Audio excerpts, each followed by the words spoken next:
Merry Christmas and Happy Holidays, everyone. I hope everyone's doing well in this season. And it is finally time for the big review, Wind and Truth by Brandon Sanderson. I got this the day that the day that it released. It was probably about 6 p.m. and I had finished it by the following Wednesday. I blew through this book, averaging about 200 pages per day, and it was a book that I could not put down from start to finish. It was just absolutely amazing. This book has now joined a couple others in my top 10 books of all time. It is easily my top 10 sci-fi and fantasy books. The finale to Arc 1 of the Stormlight Archive was everything I hoped for. It completely lived up to the hype. There are very few things that I can critique about this book. And I mean, that's even coming back a couple weeks later. I wanted to take a break between reading this book and then coming back in order to make sure that it wasn't kind of like those initial emotions overhyping how I felt about this book. But even then, absolutely everything about this book hit for me. I highly recommend it in pretty much all ways. This is one of my favorite depictions of almost every single character that we encounter. Amazing character arcs coming to fruition here. Sanderson's famous for his Sanderlanche, where you're coming up to the end of the book and just so many things happen. It just gets so exciting. This is the entirety of this book. It is, there's so much here. In fact, despite being the longest book I've ever read, the only critique is it sometimes feels a little rushed, which, how you rush a 1,300 page book? I have no idea, but somehow Sanderson managed it. But everything is amazing. Nearly every plot line is exciting. The only parts where I was even enjoying Venli's chapters. I hate Venli. I despised her chapters in Rhythm of War, but even here in Wind and Truth, she's better. And not only are chapters tolerable, there's interesting world building there that makes even that worthwhile. So that even those chapters not only don't bring down the book, but they even provide something for me to enjoy. My God, this is obnoxious to hold. Just holding this now, I've dropped this several times just because. How do you carry this places? If I didn't have a backpack to carry this to school, I have no idea how people would do this. But superb. Absolutely everything about this book was amazing. The characters, the world building, just the Cosmere implications, all of it just came to a head in such a amazing way. There were so many times where I was at the edge of my seat for what was about to happen. Just oh my God. It was phenomenal. Getting to learn more about Shinovar, seeing Kaladin's new role, exploring more in the spiritual realm. Our two major battles. Is the philosophical concepts that you explore in Thetalan City. There's just so much there that I would highly recommend this to any. To be fair, I don't need to give a recommendation to the Stormlight Archive, but I would anyway. Wind and Truth is the pinnacle of what makes Brandon Sanderson's books amazing. Strong characters, great messaging, great depictions of mental health. Kaladin's sessions with Sazet are especially spectacular. But highly recommend Wind and Truth, and I will see you in a second for my spoiler section.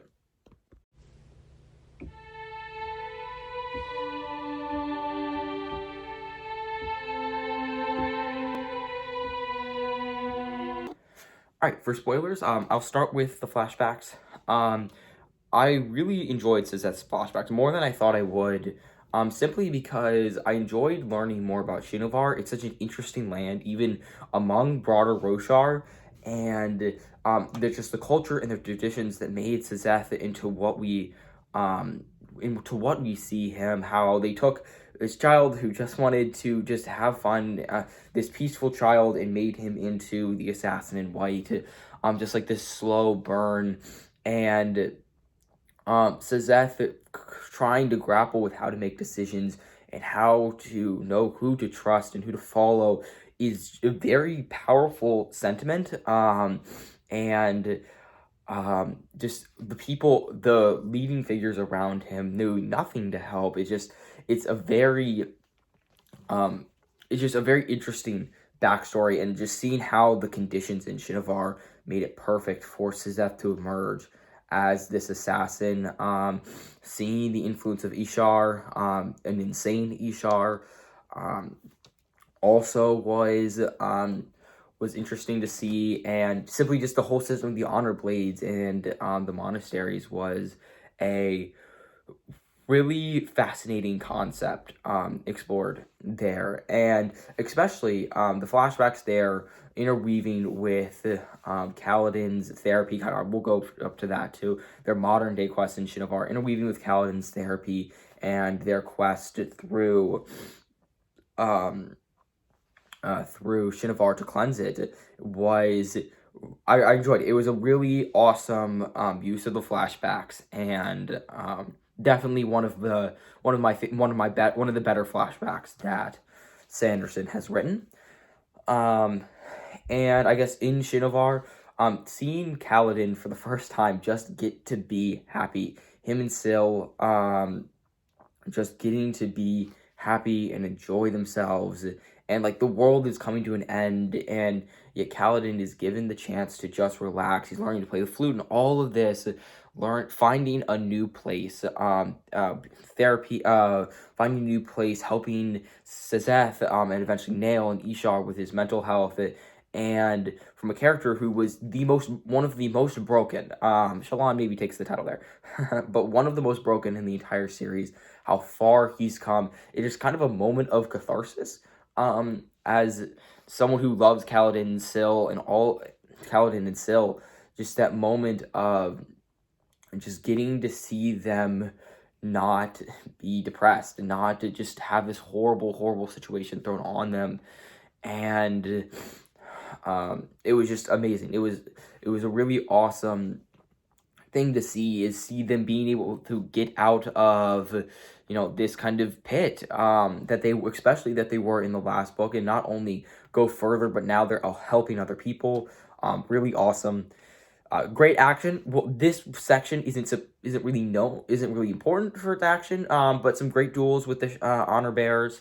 Really enjoyable. So that's the journey, the conflict between what he's been taught to do his entire life, what he's trying to do right now, Kaladin's teaching, and then eventually Nail showing up was really awesome. Seeing these conflicting perspectives, and seeing him digging himself out of this pit of mental health that he had gotten himself into. And it comes, of course, to the finale, with a great final fight with the Shard Bearers.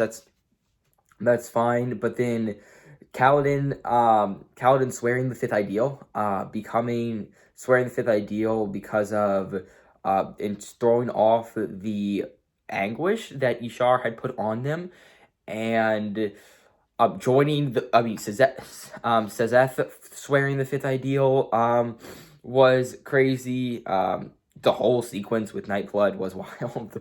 It was just a jam-packed finale, and truly lived up to the Sanderlanche name. I'm so excited that Kaladin is a herald now, which means no longer how big the jump between Era 1 and Era 2 is. We're getting more Kaladin and Syl, which is just so much fun.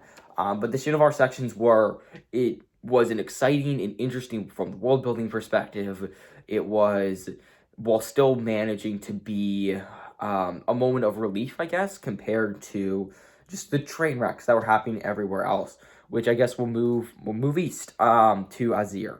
Which, oh my god, Azir was one of my favorite parts of the book because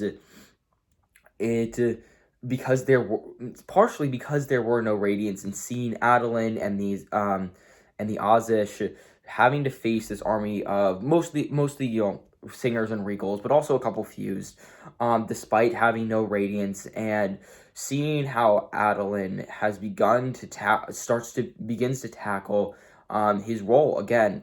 We've seen Adolin I love Adolin's character simply because he isn't special anymore. He starts special, and yes, he's still, the son of the king of Uraithu, but the other thing that, like, the thing that for his identity made him special, he was a duelist, he was a full shard bearer, and that made him, one of the most special people in the world. Suddenly, the Knights Radiant make that almost irrelevant, and him grappling with that and what to do at that point, and his role in Azir, and how he guides others, how he guides Yagwin, how he interacts with the Azish, and his fighting on the battlefield, just it made for such an exciting section of text. I mean, all 10 days there was fighting in Azir. For almost all 10 days there was fighting in Azir, but it was just so exciting. The strategy of the battle was was awesome. Him taking down the Thundercast, and just again, and him losing his leg, and again and again and again, all of these things where Adolin he's not a Radiant, he's not as special anymore. He's still trying to find a way to do what he needs to do and get the job done. And it's just awesome seeing not normal people, but for normal people compared to the Radiants, having to deal with this massive threat and how they handle it.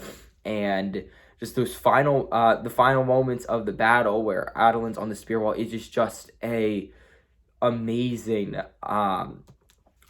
sequence that I really loved. The Azir section is one of the highlights of the book for me, and it kind of speaks back to that kind of Sanderlanche of the whole book of Sanderlanche. The Azir section is impactful and exciting and fast moving the entire time, and I love it. The final him bonding with Maya was amazing. Well, not bonding, but like furthering his relationship with Maya was amazing. A really fun kind of twist on the Radiance, where he has not a bonded blade, but a blade that he can talk to and all that. It's almost having you sprint that one. And then that final section where they're taking the throne room, the fight with the Monarch.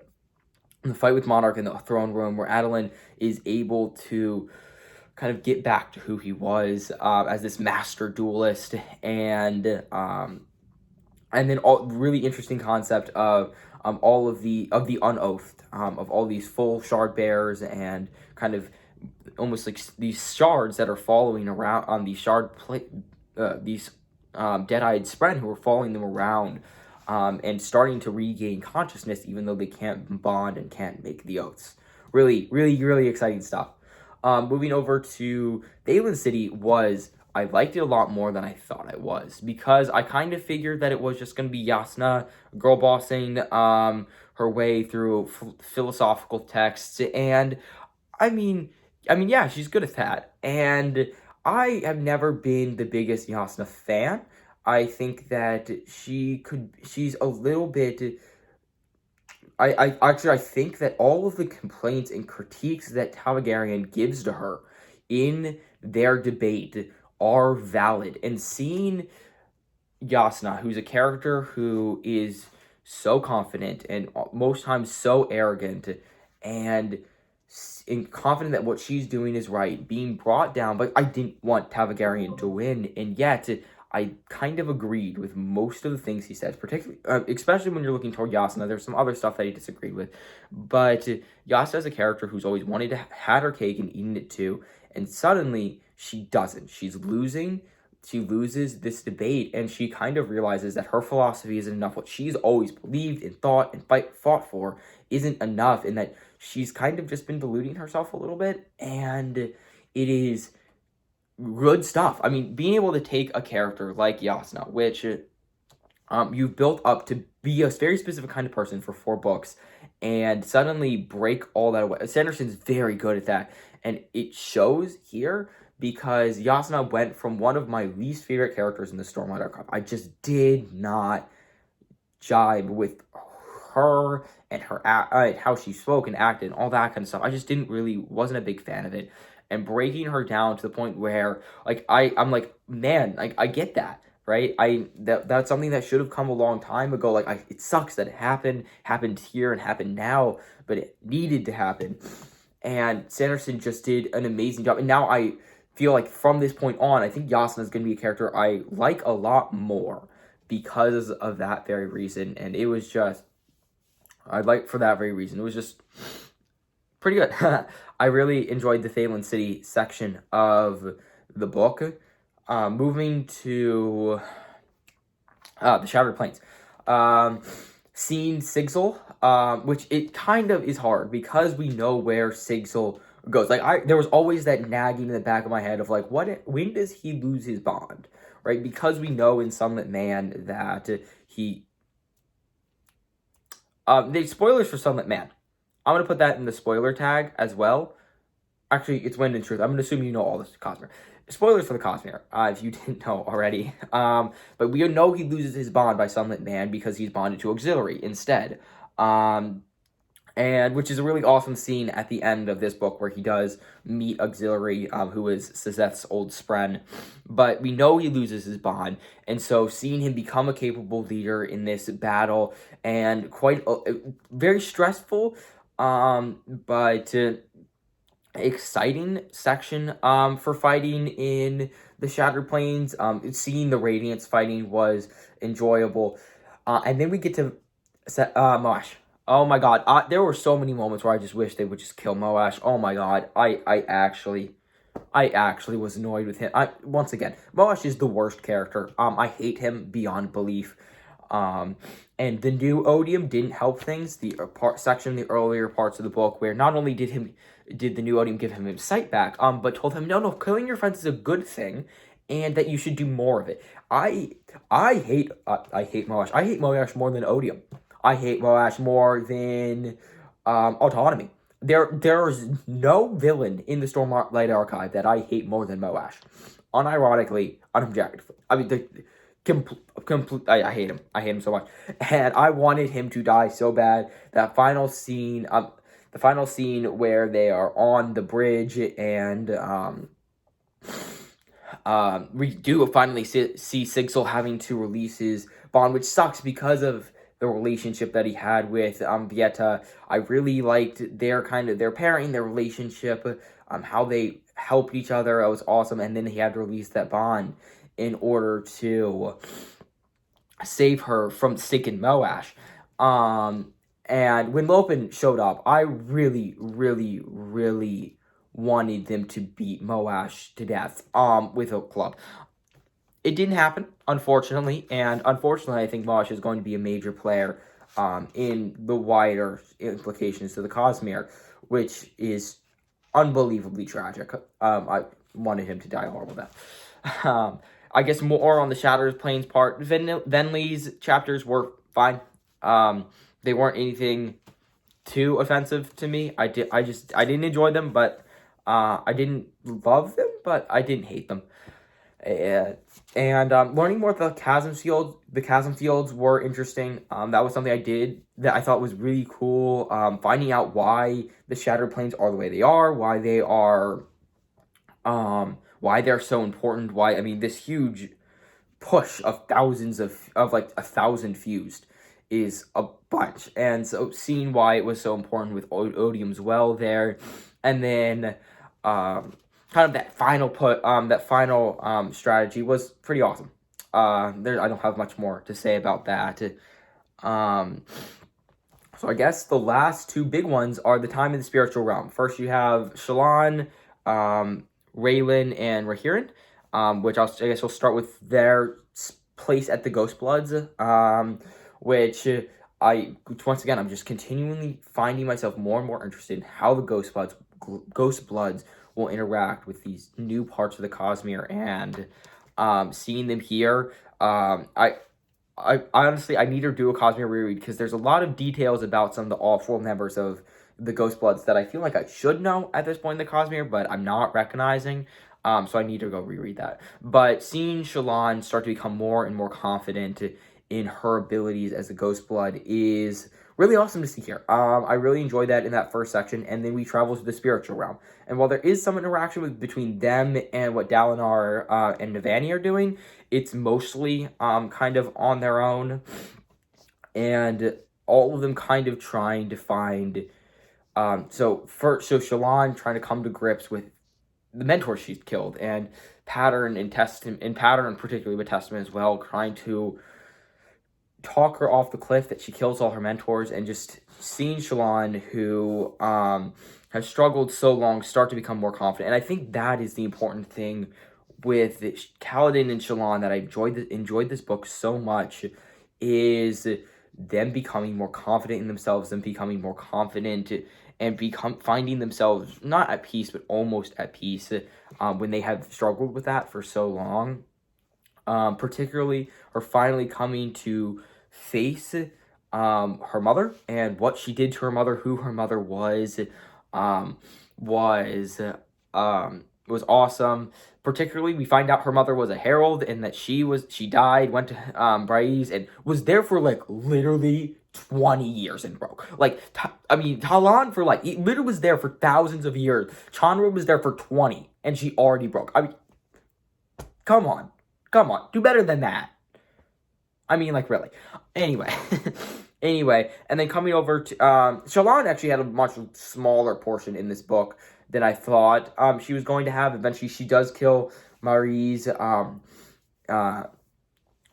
and Formless, who was Itali, I think it was her name, and knocking out not the Ghostbloods, but a large sect of their presence on Roshar, which was catharsis after what the Ghostbloods have kind of put her through for the past couple books. And then you have Rahir and Raylan, which I really just loved them trying to. They're both Truth Watchers with not corrupted, but corrupted Spren, and just seeing how they handle that, how they deal with that, and kind of navigate their relationship with each other. Rahir is just one of my favorite characters. Raylan is up there, and I just love both of them, just trying to find their place, trying to find who they are supposed to be, who they want to be, and finally finding that. And kind of the them and Mishram as they free her, and as they reach the point where it's almost this union between singers and humans, because they have managed to find this common ground. I just really like their chapters as they're both coming to terms together with what they can do, what they are. It was just some really sweet chapters that I enjoyed quite a bit. We move into... Oh, I completely forgot about... For Shallan, I forgot about her new shard plate. Absolutely super comedic. And I just want to mention that the beads are super comedic, and I think it's interesting the different ways that Kaladin's and Shallan's shard plate is treated, how it works with, the bead and the little objects for Shallan, because that works with her as a light weaver versus the wind. Just actually, I really enjoy, the different depictions of how these orders function and kind of the little quirks that they have. And then finally moving to, I guess, the big chapters.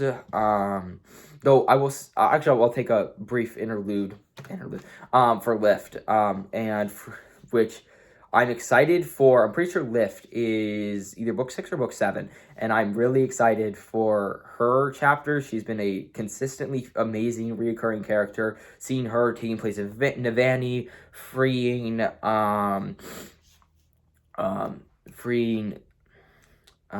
Vasher. I don't know his name on Roshar. Vasher, freeing Vasher from whoever was torturing him. Just awesome. I'm so excited for her own book. Just gotta wait till 2033. I'm actually mad. I gotta wait like 9 years. That's depressing. We've got to wait 9 years for the next Start My Book. Anyway, and then finally Dalinar's sections, which kind of I think for the first time focus a little less on Dalinar and a little more just kind of, it was almost the world building chapter as we find out more about Roshar as a whole. How Honor came to be, how he grew and developed, how the Oath Pact was formed, how the humans came to Roshar, the searches, how Bo Rishman was captured, the recurrence. All of that's the kind of the bulk of what Dalinar is just kind of finding out this history and who these people were. And finding out who these people were.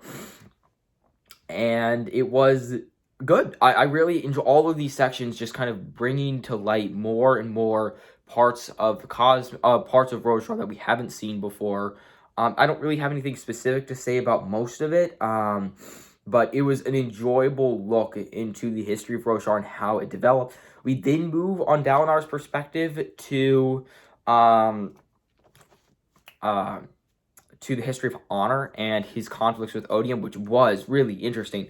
Just seeing how Honor just kind of devolved over the centuries, how every little decision that he made was kind of the wrong one. It just brought him further and further and further from what he should have been, and closer to Odium gaining the power that he needed. And it was just really awesome, some really awesome segments. I really enjoy the Honor segments.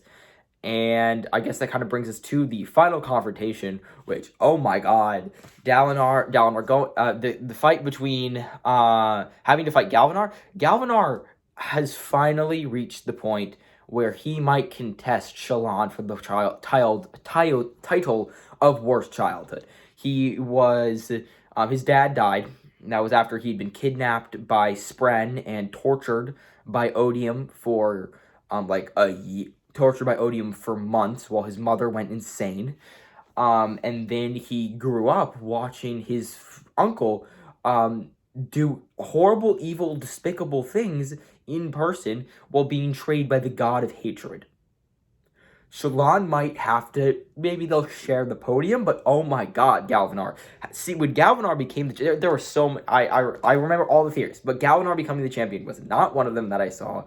And what a finale, what an impact. And then so many things happened simultaneously. Dalinar taking up the forces of honor, then giving them up. Odium took up honor, Targaryen took up honor. Now he became a dual shard of retribution, which you never want the eternal force of retribution free in the universe. And just all of it, this almost cosmic level manipulation was absolutely insane. I was blown away. I actually was. That was crazy. We now have 2 dual shards. You have Sazed, who's useless, and Targaryen, who is the power of retribution itself. So wide range here. But it was in a crazy finale, seeing Wit's reaction, seeing, almost the Cosmere at Large's reaction, him acting as the Cosmere at Large's reaction, like a genuinely jaw-dropping finale that I definitely didn't see coming. I don't know if anyone else saw that coming. Seeing Wit finally give the Dawn Shard to Sigil, there was just so much cosmerical. I'm going to use that as a word. That's not a word. Cosmerical implications here in those final, 100 pages. Once again, this is a 1,300-page book, and somehow he makes it seem rushed. But, wow. I mean, just there is not a single character in this book that I think did not benefit or improve from this book. The plot lines were consistently phenomenal throughout. The Cosmere implications, the world building, all of it was top tier and amazing flashbacks. There is nary a complaint that I can have with this book. It is genuinely one of the best books I've ever read. But thank you for watching my review of Wind and Truth by Brandon Sanderson. Like I said, happy holidays. Stay safe over the cold months.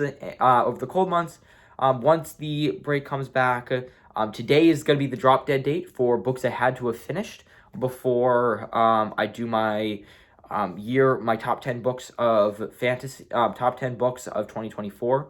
So expect that hopefully before the new year. Crossing my fingers. I don't know if I'll get it out of that soon. But Empire of the Vampire review coming out soon. Probably Lightbringer. Like I said, I've been busy, so I haven't had a chance to just finish those last little bit up. But you'll get a Lightbringer review soon. Thank you so much for watching. I hope to see you next time. Like and subscribe if you want to see more book reviews, and comment what you want to see me read next. Goodbye.